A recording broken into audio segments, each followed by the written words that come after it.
from Pfizer saying that they have collected enough data in their 5 to 11-year-old trials to start getting their information together to submit to the FDA for an EUA authorization for COVID vaccine in that age group. So EUA stands for Emergency Use Authorization. And essentially what that means is that the FDA will have enough information to say, yes, it is safe and effective, and you can go ahead and use it in that population until we are waiting for the final FDA approval. And that is an amazing, amazing thing. And we have been waiting for that to come out for a while now. And mainly it's to help us with trying to get through this pandemic. I will tell you that, you know, it was a great thing when the vaccine came out for 12 and above, but there is a school age population of the 5 to 11 that is in kindergarten all the way through some middle schools who were not eligible to get the vaccine. And obviously, the more kids that we get vaccinated, the better off we will be, not only with our herd immunity, but also decreasing the amount of spread to others who are not eligible to get the vaccine.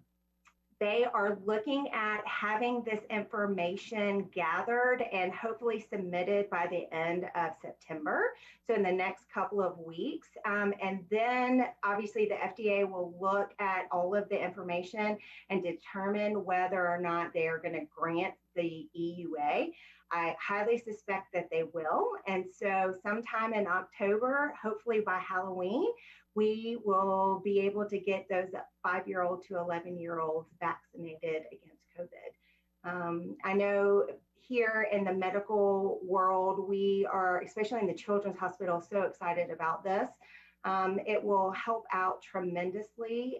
We are seeing children in this age group who are admitted for COVID, but it also will hopefully help against MIS-C, which is that multi-inflammatory syndrome in children as well.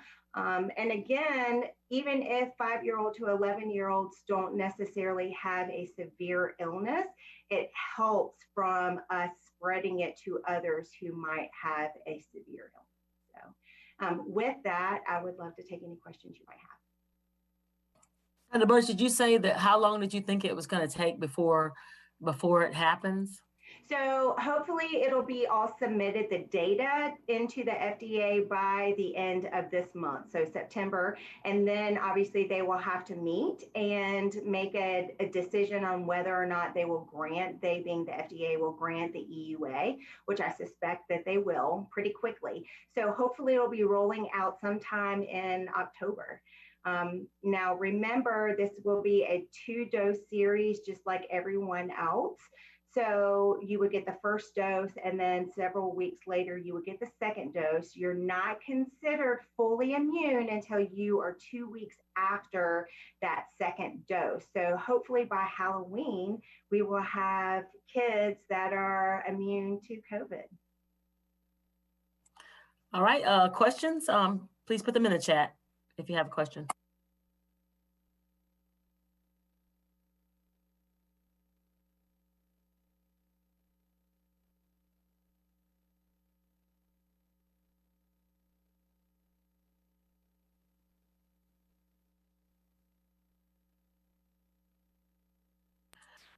Dr. Birch, how important is this UEA with all that we've seen in the hospital, with the kids being more kids sick this time with the Delta variant?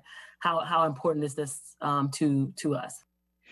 So it's very interesting on how many kids that we are seeing in the hospital with COVID. That being said, it is hard to know whether or not the COVID Delta variant is more, so let me start over. So it is hard to know whether or not we are seeing more patients in the hospital, in the Children's Hospital, because more children are getting infected versus whether or not the Delta virus is more virulent. We're not going to know that information for a couple of months. That being said, obviously getting your child vaccinated is the most it's the easiest and the best way of protecting your child from getting COVID-19. So just like the flu vaccine, right? You can still get the flu if you get the flu vaccine, but it protects you from a lot of times getting hospitalized or having severe outcomes, including death from the flu. The COVID-19 vaccine is exactly the same, right? So yes, we are seeing some patients who have been vaccinated who are being hospitalized, but the overwhelming majority of patients, especially in the pediatric population, who are being hospitalized are those who are not for COVID-19 or those who are not vaccinated. So this is the number one way parents can absolutely protect their kids from COVID-19. Especially in, that since we'll be able to do 5 all the way through up to 18. The other really good part of this is that, yes, it will help with the burden of disease overall. So when we talk about burden of disease, we're talking about A, how many people in the community are infected with COVID, but B, if you are immune and have many people who are vaccinated, then you're less likely to have a large burden of disease. And we call that herd immunity. Herd immunity helps do 2 things. It helps, number 1, drive down the numbers of actual COVID cases. And number 2, it helps to protect those who are not eligible to get the vaccine. And so this is a large population of patients who will help with covering that herd immunity. The other thing that is very helpful in my mind to patients, parents of patients who are vaccinated, once you reach that 2 weeks after the second dose, you're vaccinated. So if your child is exposed to COVID at school, guess what? They don't have to quarantine. They get to stay in school as long as they have no symptoms. So like every other parent that I know out there, including myself, that is huge to not have to go pick up your child and decide that they have to come home and do homeschooling while they're staying at home because of quarantining from COVID. So there's a lot of win-wins in this situation as far as having that 5 to 11-year-old population eligible for vaccines, hopefully in October. Dr. Birch, the question is, do you think the vaccine could help relieve some of the burdens from the children's hospitals as far as COVID patients?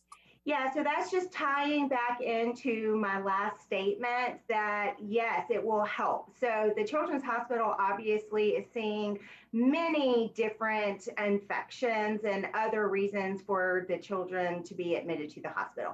COVID is just one part of that, but absolutely, anytime that you can protect somebody from getting an infection to where they wouldn't need to be hospitalized again, that's COVID in this situation, and also coming up flu, then you will potentially help with those numbers that we're seeing that are increased in the Children's Hospital. The question is, assuming that the EUA is given by Halloween, do you have any expectation of when Prisma will be providing clinics to our local schools? I don't think I can answer that question. That is above my pay grade. So, well, the answer to that question is I probably could provide a statement on that. I talked with our head of that area today earlier, and she was saying that we would continue to work in concert with the schools that we already are working with. Next month, I think we already have some guidelines set up for next month with high schools that we already had set up. But those school districts that we're already working with, we would probably continue to work with them. And they're across the state of South Carolina, some in Columbia, some in the upstate, some in Sumter, based on our footprint. Yeah. Was there any surprise or relief in today's news? Yeah, I am relieved. I'm excited. I think that this is going to be beneficial for all of us. And I hope that parents out there are listening and are are really seriously going to look into getting their child vaccinated, because I think it will not only help all of us, but it will also help you as well, to be able to keep your child in school if they are exposed. Not only does that help you out, but that also helps your child out, right? Being able to stay in school, being with their peers, getting in face learning is paramount to their learning, and especially in that elementary school age group. They need to be in school more than any other age group in pediatrics. And so I just really hope that parents, when this is eligible to your children in that 5 to 11 age group, go take your kids to get vaccinated. What should parents of young kids be looking out for in the coming weeks and months on this process?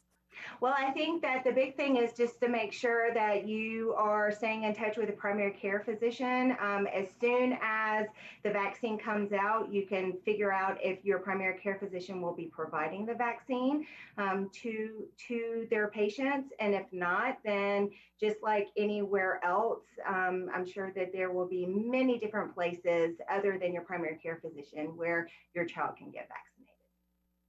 What would you say to parents who are concerned about how the vaccine might affect children who are still developing? Well, I would say that this research is based on over 2,000 children, and this is just in the Pfizer part. This doesn't include any other children that might be in a different trial for, say, Moderna or other vaccines out there. And so I would not be concerned that this would be or cause any adverse effect to a developing child. That is something that obviously the drug companies and the FDA are looking at. The studies show that there was a strong, robust response with a smaller amount of vaccine that was given, which is what we expect. That's very traditional, that a lot of times smaller children will get a smaller amount of vaccine. And then I also will just remind you that, vaccines are a great thing. We have eliminated smallpox. We have essentially eliminated polio. This is something that is a way to have us all stay healthy, to be able to get on along with our lives, and to protect us and our children from having bad outcomes with this particular pandemic. There was a question actually about the smaller doses. He said, it says the trial used smaller doses for children. Can you briefly explain the science behind that? Sure. So children have robust immune systems, right?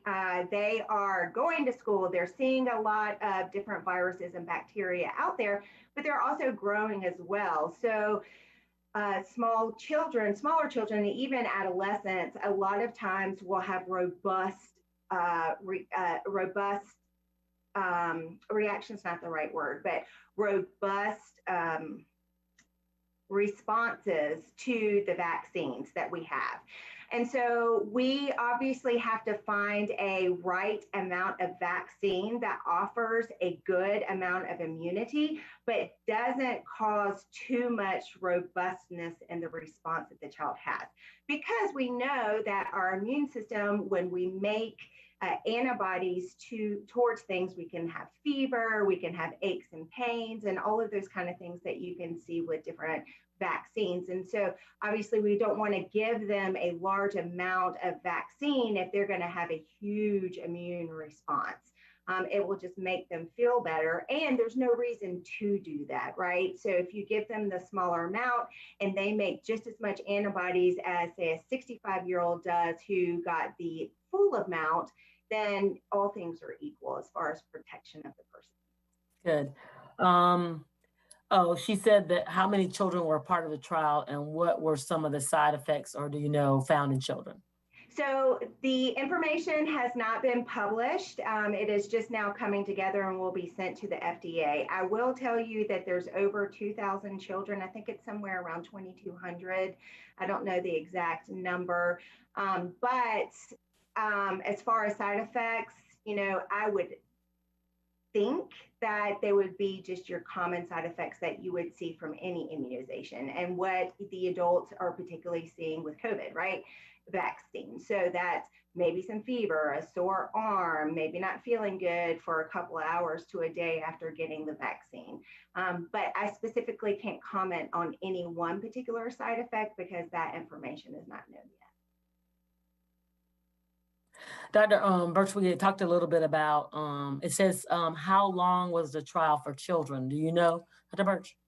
So this has been going on for months now. I don't know when they were fully filled with the trial. I could go back and look.